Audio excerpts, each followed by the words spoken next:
Hello, hello. My name is Jules Hare, and I'm joined by my beloved soul sister, Janel Willette. I'm so excited to be here today with another beautiful revolutionary conversation. And this is all about navigating life on life's terms. So instead of us having to exert our own command and control and push, actually letting life live through us.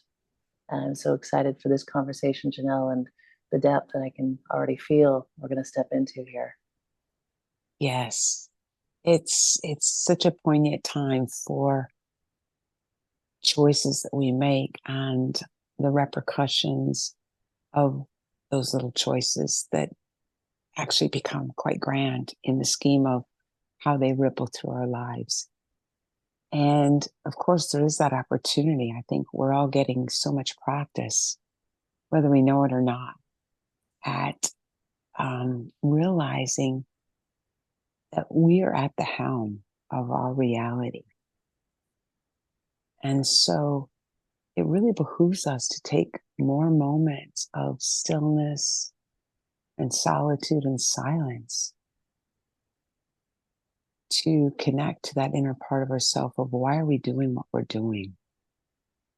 And what do we really want? Are we navigating an orientation that is congruent with our greatest yearning and desire?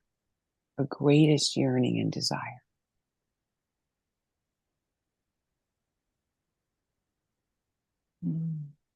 And this reminds me of a conversation that I had with a friend yesterday as we were walking along the beach. He was in my ear on the other side of the country, but he talked about how he had this amazing revelation as a child, and he was steeped in a religion that he's no longer connected in. But the revelation was one that he embodied that he will forever remember. And he said, I'd really like to come back to that.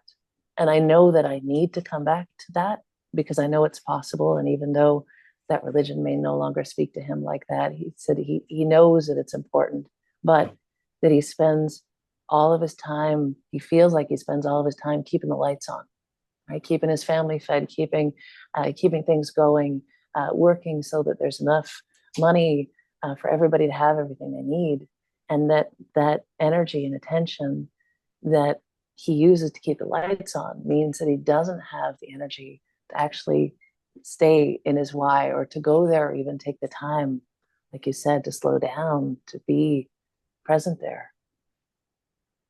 Yes, that's true. And because it's not a but, it's, but I don't have time. Because when we live from our center, our why and our greatest purpose, including our greatest power, can come through. If we unite and bring ourselves back to the center of the greatest quest that wants to be lived through us. And if that's part of the sub chapter of that person's life, they have the chance and a moment to go, this is my why. Actually, this is one of the chapters of getting to this place that I yearn and desire. It's just one sub chapter. So that's, I think, the power and what's most poignant about the inner life. That the inner life is so well designed that the outer life both represents and reflects that in a confluence of a larger construct, a larger perspective than what's going on in the 3D vernacular.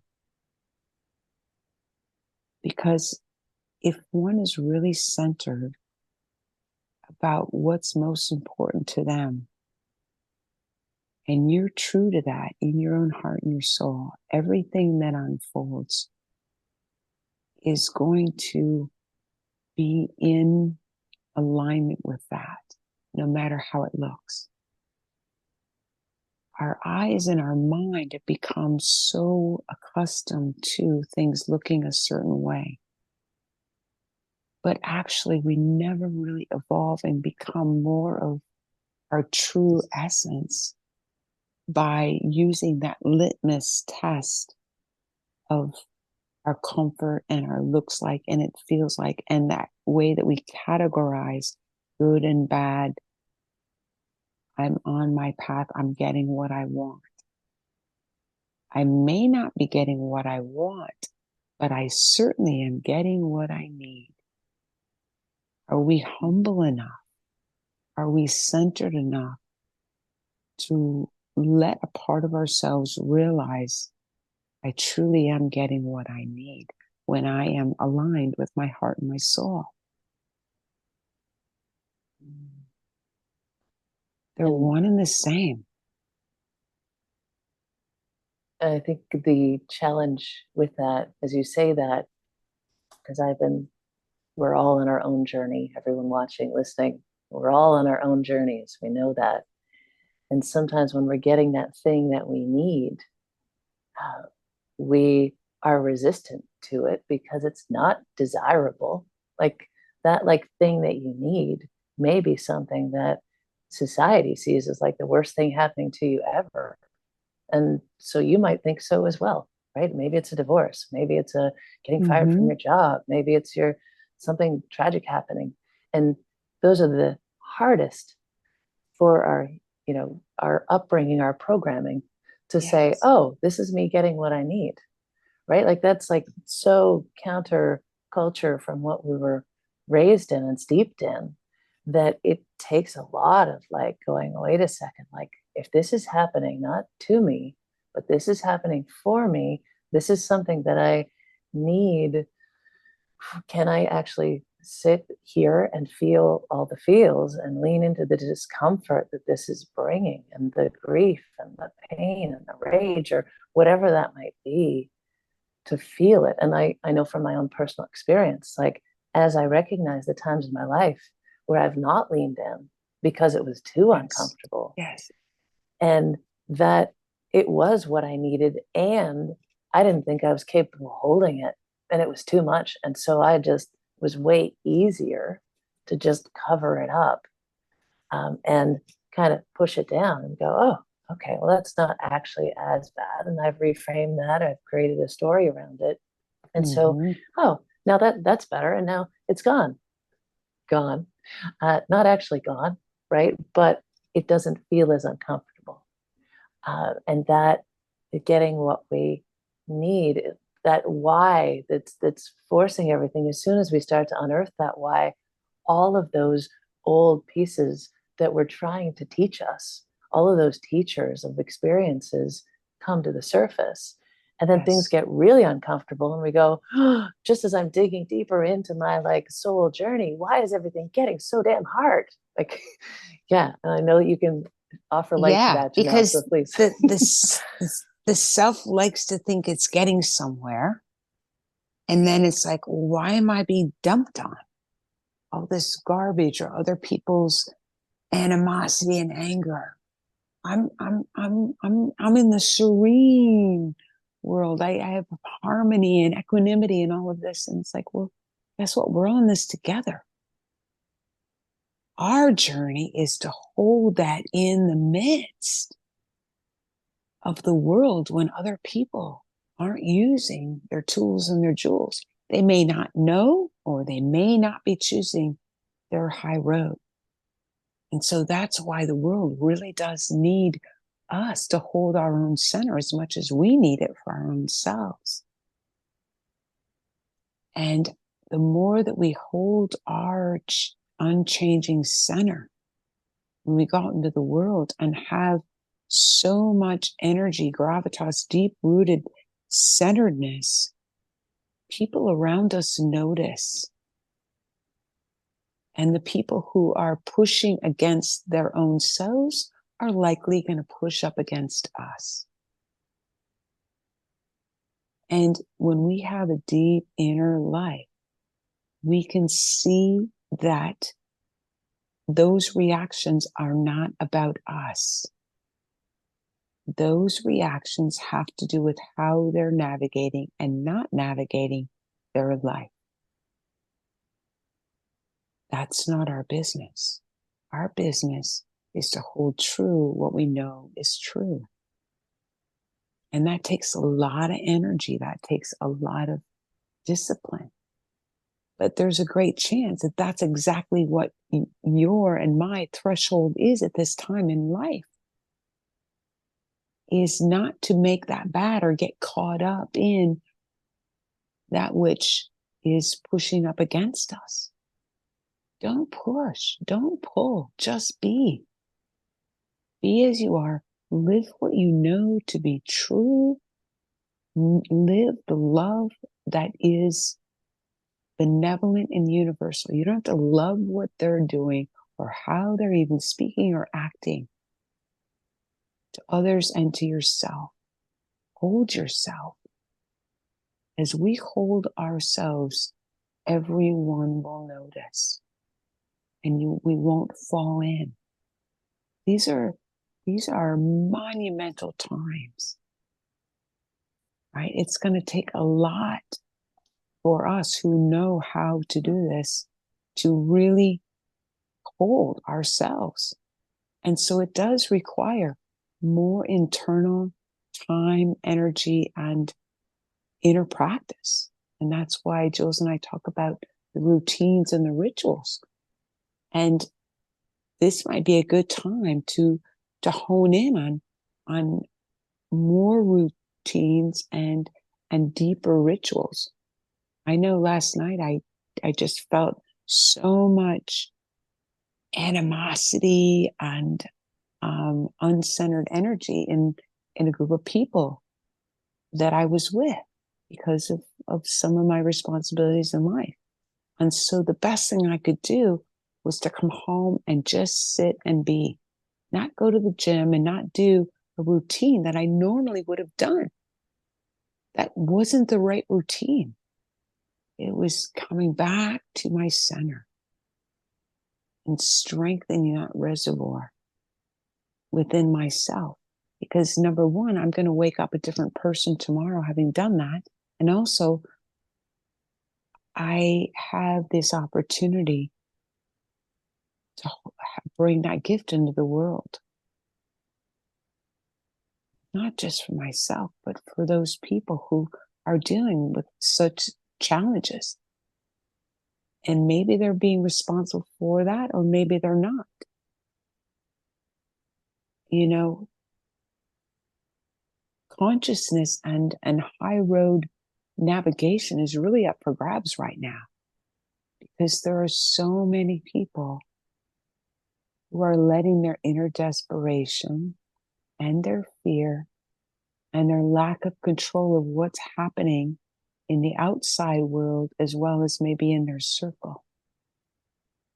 And some people just choose not to deal with it, and some people don't have the tools and jewels, the routines and the rituals. But for those of us who know there's something greater going on here on the larger spectrum, we must hold ourselves and spend enough time to be in center and come together in community. Because I know when I connect with my tribe, wherever they are in the world, who are in resonance with the truth that I hold in my center, it helps hold and strengthen. So we must gather those people and stay connected to our tribe, our people who hold us to our highest self. And that's why Jules and I were creating a new mastermind, the Golden Genius, living the golden thread. Because I think we all need each other. And if we can be inspired and empowered with different ways of seeing the world around us and ourselves, the challenging times can be just a little easier, and we can find that place of grace. And that power, when you said we're doing this together, Janelle, and I know we're both in that same resonance, and I know so many of you listening, watching this It's just like we know the power of doing anything together. You've come together with your family or your community. You've created something that you feel so connected, and like that shared experience holds you together. Even if you haven't seen each other in years, you go, oh, remember that time that we did that thing, or that community, engagement. And I can speak from my own experience. My natural tendencies have been to be a people pleaser. So that thought of having somebody spin and project their stuff onto me and not take it personally, Mm-hmm. that is like, that's so innately built into me. And I'm sure so many of you listening and watching, like, that somebody gets upset at you, phew, that's not about them. That's about you. Now you're dealing with all that stuff that they've just put on you because there's something wrong with you, right? Or there's something that is not meeting their needs, or their expectations. You're not valuable. You're not worthy. Like, I'm going through this deep right now, just like Janel. Like, we've been doing this, and we're still in it because we're still humans having the experience. And so we're all having this experience in different ways and different layers and different aspects. It's not going to stop. But when we do it together, and when we build this resource, which I'm doing right now, and this is not an easy process, Janelle will tell you, right? Like, Jules, shake your head. That's not what she says. That's what I say to myself when I'm, working on that self-compassion. But that like, oh, did I really think that was okay? Was that really, oh my gosh, that was not God. That was not from my heart, right? That that was my ego. And I didn't even realize that my ego was attached to that. And holy cow, how much else is my ego attached to that? I had no idea about, right? This is Mm. deeper, deeper, deeper, deeper. But as I continue from my own experience, as I continue to unearth these layers, as I continue to disengage Mm-hmm. from the identity pieces, the more whole, and the reservoir you talked about, Janelle, like that, building that reservoir that I can just drop into without having to be this person who wrote this book, or this person with all this experience, or the expert, or the best daughter, or the best mom, or all of the Yeah. titles I've given myself, when I can just be safe and present there without having to Yeah. be anybody other than just being. There's Yeah. so much freedom to that. And Freedom. that's what you're talking about, that liberation of being there. And we've all experienced even just a little bit of it potentially, where we go, oh, that's possible. Oh no, I must have just dreamt that up. It's gone. Right. Or, oh, that was only for that one day, or for those 2 minutes while I was floating in the water, or whatever that is for you. What if you could intentionally, with your routines, with your rituals, build your connection to that? Remember that you are that, and drop into that more often. And not only that, but have it happen more easily, because you're doing it with a whole bunch of other people who are doing the same thing. And you all know it's Yes. possible because you feel it together. Like, so much magic there. And that's exactly what the the aspect of synergy points to, is the whole is greater than the sum of its parts, right? So it's having the curiosity and the wonder to find out and discover ourselves by extending ourselves beyond our comfort, and finding people who are in resonance with who we want to become, right? We always play the best game of basketball, tennis, etc., when we play with people who are better than ourselves. And so many of us who have this connection, or a preference of being the expert, would rather swim in a little aquarium tank than swim in a lake or an ocean to play with greater players, because there's so much of that desire to be the best. But if we claim ourselves to be the best and want to look for people who are below us, then we never really rise up and grow and evolve. So it's my invitation to challenge each of us in our own way to go, who are the people? Who is my new tribe? Who are the people that live in a way that I aspire toward? And we're creating that community. And the Golden Genius is a community where we integrate and we live not only the intelligence of the mind, but the intelligence, the quantum intelligence, because the Golden Genius is one who has the capability to open and be so connected to themselves and the cosmos, that infinite intelligence. So there's the IQ and the QI, such an inversion of the letters that show the interconnection of our IQ, the local mind, and the omni mind, the field of intelligence, the field of potentiality. That is a reservoir of intelligence that I think it really behooves humanity to access and start utilizing. Because we know that about 95% of this reality of our sphere of life is made up of the unmanifest, that which the local mind can't know. So it seems that most of humanity is putting about 95% of its energy into the 5% of what reality really is. But what if we begin to take that great intelligence that we have mastered and bring that as a foundation to access the infinite intelligence and become getting together and collaborate and co-create? Let new ideas, aspirations, and visions and dreams be born in a collaborative place and space, that we all begin to find our new genius, where new ideas, where new visions, new possibilities begin to come alive. There's a whole place that we have not tapped into.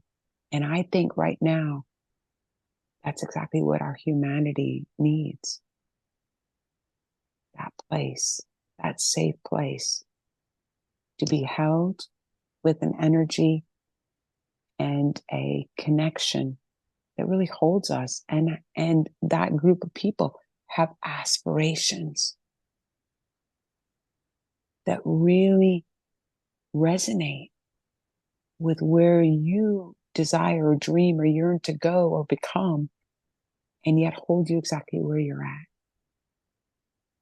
I really think that that's what these times are inviting us to look at and to be a part of, to create together. I'm being called to invite everyone who is listening right now into their own golden genius. We all have one. You might not visit it often, or you might have forgotten it's there. But when you let yourself be fully present here and invite that golden genius within you to call you back to it, back home. Just notice what that feels like. And you let your golden genius have your full attention, even just for a couple of breaths right now.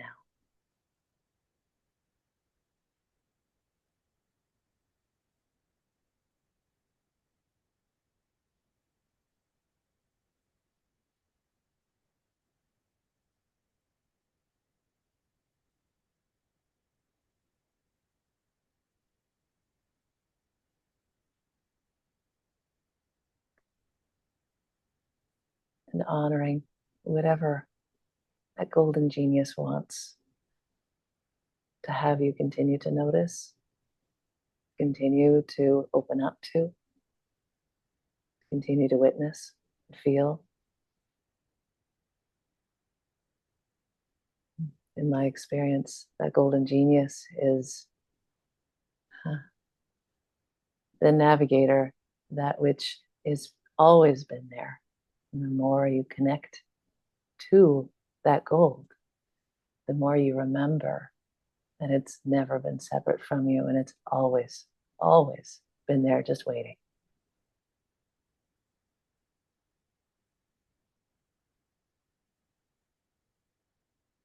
It truly is where we're all going. It's much easier to be invited than forced, or to be pushed by adverse conditions or situations that push us to those places. It's so much easier to be led by grace and led by that impetus. And so, like you were talking about earlier, Janelle, we have a choice. Those rituals, those routines that are founded, their foundation is based on our why, what is most important to us. And it doesn't have to be that it takes all the time. It's just the prioritization, you knowing, is this in alignment? And now that I know this is in alignment, how can I continue to keep myself realigning to that golden genius now that it's come alive for you in whatever way that came through. So we invite you to share, to, if this experience, or even as you were tuning into your inner genius, that golden genius inside, if something came up and you like, I want to share that, please comment, reach out to us. We will be slowly trickling more and more information about the golden genius that is going to be coming to life soon. But please don't hesitate to reach out and to keep, most importantly, tuning into your own golden genius. If this has awoken something inside of you that is ready for your awareness, don't stop. There's no need to stop. Just keep tuning in. And the wild thing is that the world is always ready for you. The world is always ready for you. And the moment we shift, we make that pivot, it's almost as if you wake up to a whole new world of people and possibilities that get activated because of your pivot. And it's the one thing that has the potential to change everything. Pivot gold. Pivot gold. I love that. Sounds like the perfect thing to end on, because that is the one thing that changes everything. Thank you so much, Janelle. Thank you, everybody, for listening and joining in and bearing witness to your own golden genius, and for joining us on this amazing revolutionary conversation. Looking forward to connecting with you again, and please don't hesitate to reach out. We are here to support the revolution, whatever that looks like. Big love. Thank you, Janelle. All right. Blessings all. Mm-hmm.